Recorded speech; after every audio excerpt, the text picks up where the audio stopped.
In today's episode, the 1981 Toyota Carina.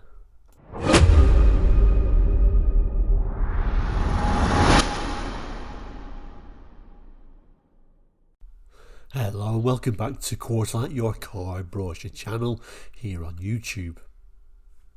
What we're doing today? Well, we've been looking at this 1981 all-range catalogue for Toyota. Last week we looked at Corollas. This week we're now on to the larger Carina, another very successful car worldwide. So let's throw that on the board and have a look at it. So here we go, this is the brochure we're looking at, Toyota Car Range 1981. It's actually April 1981 that this one was produced, and very 80s typescript, isn't it? But if we move to our appropriate page, we look at the Carinas. Now, we looked at the Corollas last week, and that range was vast and quite confusing with all sorts of body styles, all using the Corolla name. This is a little bit more ordinary. This is a bit more of a normal thing you'd see for a range of cars at this time. We've got a Saloon and we've got an Estate. The Saloon is in a couple of different trim levels as well, so we do get a bit of choice and a bit of choice of engine sizes as well. I always like this generation of Carina. I always like the styling of it, and of course, like the Corolla, was very successful worldwide.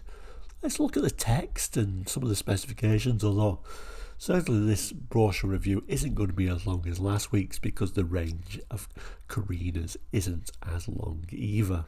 It tells us there are two Carina Saloons, the 1.6DX and the 1.8 GL. Both offer luxury with good looks and a level of economy and efficiency to satisfy the most discerning driver. Smooth, quiet, refined driving in well-planned style, 4 doors and so much room for luggage. A full 5-seater saloon that makes sense, however you look at it. That's the Toyota Carina. Carina safety is achieved through the model's strength and all-round durability, backed by Toyota's well-proven record for reliability. The inside of the Carina is comfortably appointed, with plenty of room for 5 people. The 1.6DX has attractive plaid upholstery, while the 1.8 GL is upholstered in luxurious moquette. There is tinted glass, LW, MW, FM push-button radio, quartz clock, bi-level heating, reclining front seats with a height adjuster and lumbar support in the GL.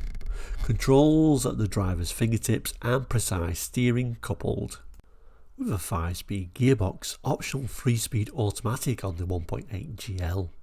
Make the Carina a joy to drive. It is also fitted with a front spoiler, rubbing strips, halogen headlamps, locking fuel flap, reversing lamps and rear fog lamp. The Carina, an unbeatable package. A look on the inside. Now, it doesn't actually tell us which model this one is, but we can just about make out, certainly if I tilt the camera down a bit, that this has got the optional 3-speed auto, so this must be the highest spec 1.8 GL. I actually quite like the overall vibe of the interior. It does look interesting, it almost looks a little bit sporty, doesn't it, with that steering wheel? So yeah, early 80s, very much an approved interior, and certainly a lot of cars at this time went for a very dull grey all over look. This has got a much more interesting shades of colours in there. Moving back to the specifications before we get to our main images. Like it says, a 1.6 or a 1.8. So we'll start with the 1.6DX, so the lower spec model with the smaller engine. Came with a 1588cc 4-cylinder OHV water-cooled engine. Maximum power 75 bhp at 5200 rpm. Max torque 85 pound-foot at 3800 rpm. Transmission is a manual 5-speed. Nice to see a lot of models coming with this manual 5-speed in the early 80s. Performance wise, maximum speed 96.6, 0 to 60 time of 13 seconds, which actually wasn't too bad for the time, even on this smaller engined model. Now, fuel consumption, Urban cycle, we're getting 24.6 miles per gallon. Constant 56 miles per hour, we're getting 41.2 miles per gallon. Constant 75, we're getting 30.4 miles per gallon. And then moving back up to the larger, with more equipment, the 1.8 GL came with a 1770cc 4-cylinder OHV water-cooled engine. Maximum power 86 bhp at 5400 rpm. Maximum torque is 102.7 pound-foot at 3400 rpm. Two transmission options now, so we can have a manual 5-speed or the optional 3-speed automatic. Maximum speed now for the manual has crept up very slightly to 99.3 miles per hour. The automatic does a very similar to the smaller engined 96.4 miles per hour. 0 to 60 time for the manual is a respectable 10.8 seconds. The automatic slips back to 13.1 seconds. Fuel consumption on the urban cycle, we're getting 26 miles per gallon compared to 25.4 miles per gallon for the automatic. That is the urban cycle. Then moving to constant 56 miles per hour, we're getting 39.4 miles per gallon compared to 33.8 for the automatic. And then finally, at a constant 75, the manual is giving us 30.2 miles per gallon compared to the automatic's 25.4. Equipment levels quite respectable even for the lower model. We get tinted glass, reclined front seats, driver's seat height adjustment, lumbar support for the GL, LW MW FM push button radio, quartz clock, 2-speed wipers with intermittent wipe, wood grain instrument panel for the GL, cigar lighter, brake fluid level warning lamp, locking fuel flap, quartz halogen headlamps, reversing lamps, rear fog lamps, that maquette seat upholstery for the GL. I believe it's quite a hard wearing material that feels a little bit like velvet. So yeah, just moving quickly back to that interior again, I guess this is confirmation that this is the higher spec GL model because we have got that wood grain instrument panel, don't we? And then we move to the main images. Hard to tell which is the 1.6 DX and which is the 1.8 GL really. So I'm going to assume the browner coloured one there in the background is probably the lower spec 1.6 DX. Nice to see what looks like genuine number plates. The brown one at the back there is GUC 444W. The more yellowy coloured example GUC 333W. So again, interesting number plates. Like I say, many brochures tend to dock to them. Ford's, Vauxhalls, they'll change them to being age appropriate to the brochure at the time, but it was like Toyota just left them as they are, so they do look like genuine number plates. I did, for the sake of looking, have a look what comes up with these. They do come up with Toyotas, but I'm not sure that they really apply to this particular car because it's saying they've got a 1968cc engine, which of course none of these had, so whether they just put these number plates on for the photo and then screwed them off and put them on a different model, I really don't know. Maybe you could answer that question, I'm not sure, but certainly, like I say, nice to see some sort of genuine number plate that did go on a Toyota at some time. Let's just have a zoom in at the one at the back. There we go, very much a sort of late 70s, early 80s sort of colour there, isn't it? It does suit it. I do particularly like the rear lights actually on these. In the sort of reversing lights kind of like separate, and then we've got a bit of a fog light tacked on as an afterthought, but that was very common at the time on UK roads. And then the larger car to the foreground, we're presuming that's a 1.8 GL. Like I say, very hard to tell because considering what was called a DX, which sounds like a very low level trim, the equipment levels were still high on both vehicles, so very hard to say which one was which, but let's just say this is the GL version. I didn't particularly like the styling actually at this time on the front end of these Carinas. A very sort of Japanesey look, and I certainly approve of that. Let me know what you think. Anyway, there is more than these saloons, so let's have a look at the estate or wagon version. Actually, silly me, just as I was pulling the camera back, I did notice it does tell us the Carina 1.8 GL is in the foreground, and then the 1.6 DX is the other model. Anyway, like I say, let's move to the estates. So we do also get a very practical Toyota Carina estate, although this time looks like there's only one spec level, and it's giving it the smaller engine, surprisingly. But anyway, let's have a look at the text, specifications, and then come back to these rather nice images. It tells us there's always a job for an estate, from moving a bulky piece of furniture or taking the family on an outing to carrying sports equipment. The Carina estate can handle the toughest task and more. The rear door has its own wash wipe system and lifts easily at a touch. Inside is a load space that's smooth, uncluttered and sensibly low, making loading very easy. For a really bulky load, you fold the rear seat away and you'll be amazed just how much the Carina can carry.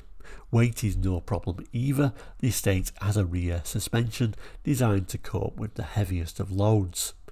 But you can't have loading capacity without power, and here the Carina cannot be faulted. Like the Saloon, it is equipped with an economical 1588cc engine that produces all the power necessary to tow light caravans and dinghies. The Carina estate combines the best of both worlds. It is luxurious and hard working, but be warned, you'll find it's a car many people will want to borrow. So let's move straight to the specifications this time. So we're using a 1588cc 4-cylinder OHV water-cooled engine, 75 bhp at 5200 rpm, maximum torque 85 pound-foot at 3800 rpm, transmission a manual 4-speed, so interesting we've gone back down to a 4-speed here. Maximum speed 97 miles per hour, 0 to 60 at 13.5 seconds, fuel consumption urban cycle 25.3, constant 56 is 36.3, and a constant 75 we dropped to 28.2, so maybe it was really missing that fifth gear. Equipment as for the Saloon, plus 2 door mirrors, rear windscreen washer wiper, and yeah, it's what you expect, and often 2 mirrors was seen to be the thing on estates and wagons at this time when the Saloons only had 1. Rear wash wiper wasn't something actually that all estates surprisingly came with. Usually the lower spec models didn't come with that, so it's nice that they've thrown that on their only model. So a great family estate car, typical scene really, isn't it? Dad, kids, dog. Very nice little scene there. If we're just moving a little bit further, I'm just going to manually push the camera in if you don't mind. We can see it is just a one-piece rear seat, but split folding seats wasn't necessarily a thing on all cars at this particular time, so that isn't particularly that unusual. Particularly nice colour this, isn't it? It's really a colour that became popular in the early 80s, this sort of blue metallic. So zooming into this sort of darker sort of I guess evening type image, so it is a little bit of a dark image, so we can't really appreciate that lovely metallic blue, but we do get another number plate, CYH 905V. I've saved you the trouble, I've popped that into the UK database, and it does appear to be coming up with the right vehicle this time. So this is coming up with a Toyota, date first registered October 79, with the 1588cc engine, so that does seem to fit more closely than the last vehicles. No longer around now, which is not surprising, but it did last actually. It says untaxed, tax due on the 1st of June 1995, so it certainly did last some time, that one. Sadly, looks like it has gone now though. I did like the estate.